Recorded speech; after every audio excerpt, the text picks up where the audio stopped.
Good morning students.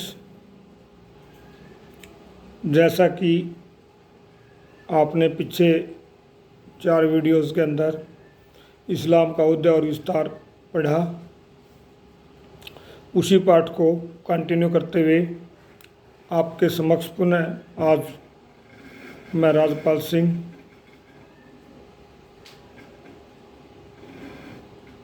इस्लाम धर्म में उम्मयद और राजतंत्र का केंद्रीकरण व अब्बासी क्रांति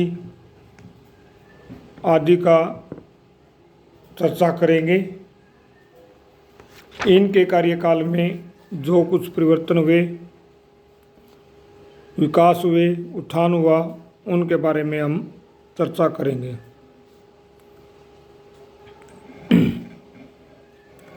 बड़े बड़े अक्षेत्र पर विजय प्राप्त होने से मदीना में स्थापित खिलाफत नष्ट हो गई और उसका स्थान बड़े सत्ताधारी राजतंत्र ने ले लिया। उम्मयदों ने ऐसे बहुत से राजनीतिक उपाय किए जिससे उम्मा के भीतर उनका नेतृत्व सुदृढ़ हो सके। पहले उम्मयद खलीफा मुवावादियों के दशमिक को अपनी राजधानी बनाया, फिर बेंजेटाइन साम्राज्य की राजदरबारी रस्मों और प्रशासनिक संस्थाओं को अपना लिया। उससे वंशागत उत्तराधिकार की परंपरा भी प्रारंभ हुई। प्रमुख मुसलमानों का मना लिया कि वे उसके पुत्र को उसका वारिस स्वीकार करें। इसके बाद वाले खलीफाओं ने भी ये नवीन परिवर्तन अपना लिए, जिसके फलस्वरूप उम्मयद 90 वर्ष तक और अब्बासी 2 शताब्दियों तक सत्ता में रहे। उम्मयद राज्य अब एक साम्राज्यिक शक्ति बन चुका था और वह सीधे तौर पर इस्लाम आधारित नहीं था, बल्कि शासन कला सीरियाई सैनिकों की वफादारी के बल पर चल रहा था। प्रशासन में ईसाई सलाहकार और इसके अलावा जरतुस्त लिपिक और अधिकारी भी शामिल थे। कहने का तात्पर्य यह है कि उम्मयद राजतंत्र जो था एक धर्म का ही राजतंत्र नहीं रहा, इसमें अनेक धर्मों के लोगों को स्थान दिया गया और उनका कार्य लिया गया और दर्जा समानता का दर्जा दिया गया। लेकिन इस्लाम उम्मयद शासन की वैधता प्रदान करता रहा। उम्मयद हमेशा एकता के लिए अनुरोध करते रहे और विद्रोहों को इस्लाम के नाम पर दबाते रहे। उन्होंने अपनी अरबी सामाजिक पहचान बनाए रखी। अब्द अल मालिक और उसके उत्तराधिकारियों के शासनकाल में अरब और इस्लाम दोनों पहचानों पर मजबूती से बल दिया जा रहा था।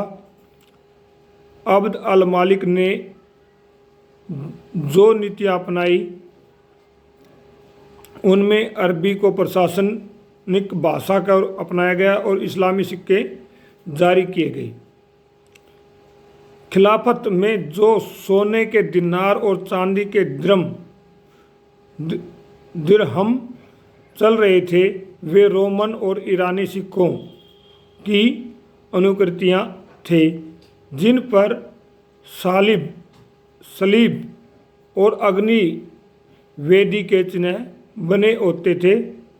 यूनानी और पहलवी ईरान की भाषा में लेख अंकित होते थे।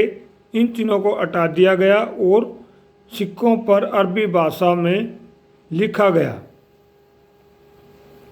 अब्द अल मालिक ने जेरूसलेम में डोम ऑफ रॉक बनवाकर अरब इस्लामी पहचान के विकास में एक अत्यंत प्रदर्शनीयकारी योगदान दिया।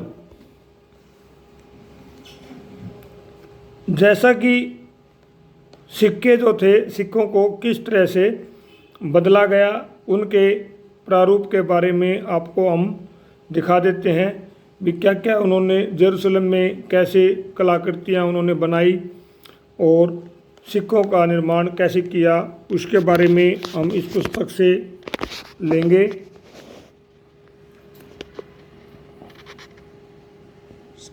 ये 3 तरह के सिक्के हैं जिसके ऊपर स्पष्ट दिखाया गया है भी किस तरह के सिक्के इन्होंने बनाए। और उसके बाद में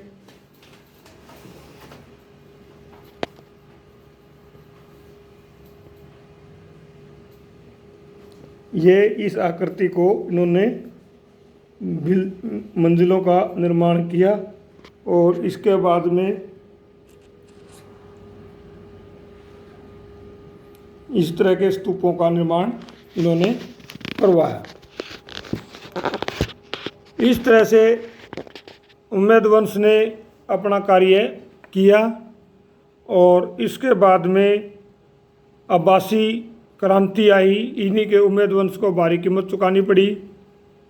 मुस्लिम राजनीतिक व्यवस्था के केंद्रीकरण की सफलता के लिए उम्मैद वंश को भारी कीमत चुकानी पड़ी। दवा नामक एक सुनियोजित आंदोलन में उम्मैद वंश को उखाड़ फेंका। दवा नाम का एक आंदोलन चलाया गया जो उम्मैद वंश के विरुद्ध था और जिसने उम्मैद वंश को ही समाप्त कर दिया। 750 ईस्वी में इस वंश की जगह अब्बासियों ने ले ली थी जो मक्का के ही थे। मक्का के अब्बासी वंश के लोगों ने अब उम्मैद वंश को समाप्त कर दिया। अब्बासियों ने उम्मैद शासन को दुष्ट बताया और यह दावा किया कि पैगंबर मोहम्मद के मूल इस्लाम की पुनर्स्थापना करेंगे, क्योंकि उम्मैद वंश जो था उसमें सभी धर्मों को स्थान दिया गया, अकेले इस्लाम के ऊपर कार्य नहीं किया गया, जिसकी वजह से लोगों को अब्बासी वंश ने भड़काकर और ये कहा कि हम जो है पैगंबर के मोहम्मद के जो मूल इस्लाम था उसको हम स्थापित करेंगे और उस वंश में केवल राजनीतिक इस्लाम के राजनीतिक ढांचे में बदलाव लाएंगे और ऐसा उन्होंने किया। अब्बासियों का विद्रोह खुरासान पूर्वी ईरान में बहुत दूर स्थित क्षेत्र में प्रारंभ हुआ, जहां पर दमिश्क से बहुत तेज दौड़ने वाले घोड़े से 20 दिन में पहुंचा जा सकता था। खुरासान में अरब ईरानियों को मिली जुली आबादी थी जिसे विभिन्न कारणों से एकजुट किया जा सका। यहाँ पर अरब सैनिक अधिकांशतः इराक से आए थे और सीरिया लोगों के प्रभुत्व से नाराज थे। खुरासान के अरब नागरिक उम्मैद शासन को इसलिए नापसंद करते थे क्योंकि उन्होंने करों में रियायतों और विशेष अधिकारों को देने के वादे जो किए थे वो पूरे नहीं किए थे। जहाँ पर ईरानी मुसलमानों का संबंध है, उन्हें अपनी जातीय चेतना से ग्रस्त अरबों के तिरस्कार का शिकार होना पड़ा और उम्मैदों को बाहर निकालने में किसी भी अभियान में शामिल होने के इच्छुक थे। मतलब कि जो वो लोग थे वो उम्मैदों के विरुद्ध थे। और अब्बासी जो थे, अब्बासी पैगंबर के चाचा के रूप में, मतलब कि पैगंबर के रिश्तेदार और चाचा के रूप में थे, जिन्होंने इस सिस्टम को काबू किया। इन्होंने शाही वास्तुकला, राजदरबार में व्यापक समारोहों की परंपरा को कायम किया, शासन को बढ़िया ढंग से चलाया और जो उम्मैद वंश का राजतंत्र था उसको समाप्त करके अपने राजतंत्र को पुनः स्थापित किया। दूसरा, अब्बासी राजधानी जो समारा की अल मुतवालिक की महान मस्जिद जिसे 850 में बनाया गया। इनकी ईंटों की बनी हुई मीनार 50 मीटर ऊंची और मेसोपोटामिया की वास्तुकला की परंपराओं को प्रेरित करते हुए दुनिया की सबसे ऊंची मस्जिद बनाई गई थी।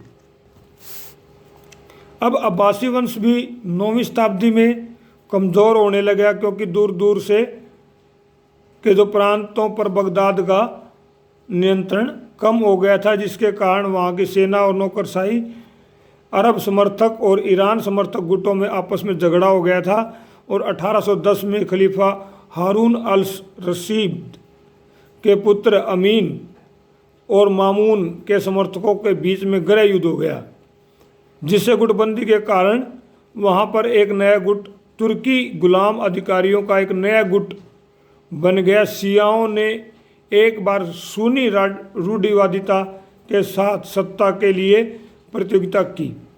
बहुत से छोटे बड़े राजवंश पैदा हो गए और जिसके कारण वहाँ पर आपस में झगड़ा हो गया और 1945 ईस्वी में वह छिन गई, जब ईरान पर शिया वंश का बगदाद पर कब्जा कर लिया और बुआही शासकों ने विभिन्न उपाधियां धारण की।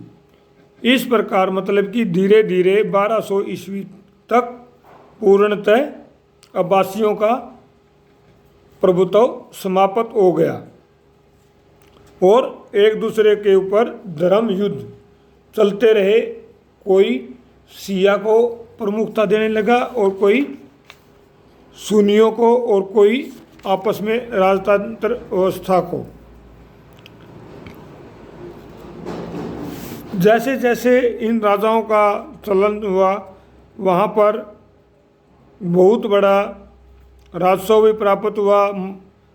जो कर लिया जाता था उसे खराज कहा जाता था। जो खेती की स्थिति थी, पैदावार आधे से अधिक 5वें हिस्से के बराबर होता था। खराज जो होता था कुल पैदा का 5वां हिस्सा होता था और यह 10वें हिस्से, उसके बाद में 10वें हिस्से के बराबर हिंदुओं और अन्य धर्मों के लोगों को 10 गैर मुसलमानों से कम कर देने के उद्देश्य से मुसलमान बनने लगे, क्योंकि जो मुसलमान गैर मुसलमान थे उनको अधिक कर देना पड़ता था और मुसलमानों को कम देना पड़ता था। इसलिए जो गैर मुसलमान जो लोग थे वो हिंदू मतलब कि मुस्लिम लोगों की धर्मों को अपनाने लगे, जिसकी वजह से धर्म परिवर्तन का कार्य भी आरंभ हुआ। फसलों का व्यापार बढ़ा, आपसी भाईचारा भी बढ़ा और एक दूसरे के साथ मिलकर अपने कार्यों को बढ़ाने में लगे। कागज की खोज इस्लामी जगत की लिखित रचनाओं का व्यापक रूप से प्रसार होने लगा कागज के खोज से। और कागज जो था चीन से आया था, जहाँ कागज बनाने की प्रक्रिया को बहुत सावधानी से गुप्त रखा गया था। 751 में समरकंद के मुसलमान शासक ने 20,000 चीनी आक्रमणकारियों को बंदी बना लिया, जिसमें से कुछ कागज बनाने में बहुत निपुण थे और उनसे कागज बनवाकर अपने इस रचना को, इस कागज की कला को चुरा लिया और उनको कागज का प्रयोग करने लगे और कागज के ऊपर कलाकृतियाँ और अपना रिकॉर्ड जो होता था कुरान वगैरह लेखन सामग्री का अंदर इसका प्रयोग किया जाने लगा और जिसकी वजह से आदर्श विद्यार्थी के लिए चित्रण किया जाने लगा। भी कलाकृतियाँ वगैरह जो थी वो उन कागज़ों के ऊपर की जाने लगी। विद्या और संस्कृति के लिए पैगंबर का अनुभवों के लिए ईश्वर और संसार से जुड़ी मुद्दों पर जूझना पड़ता था। मुसलमान एक आदर्श आचरण के लिए अकेले में कैसा होना चाहिए, इस तरह की विशेष बातें की जाती थी। कुरान से ज्ञान प्राप्त किया जाता था, पैगंबर को आदर्श व्यवहार माना जाता था और इस तरीके से कुरान को मुख्य ग्रंथ के रूप में अपनाया गया और कुरान में ये कहा गया कि सर्वेश्वरवाद ईश्वर और सब जगह ईश्वर है और कोई शक्ति इससे अलग नहीं है। अनेक विचारधाराओं का उदय हुआ। इस प्रकार से इन्होंने अपने कार्य को महान और आगे बढ़ाया और इस्लाम धर्म को आगे के लिए उन्नतिग्रस्त किया। तो इस पाठ को आप पुनः अच्छी तरह से पढ़ेंगे और अध्ययन करेंगे और जिसके अंदर अपने मुख्य विषयों को नोट डाउन करेंगे और आगामी वीडियो के अंदर हम आपसे फिर पुनः मिलेंगे।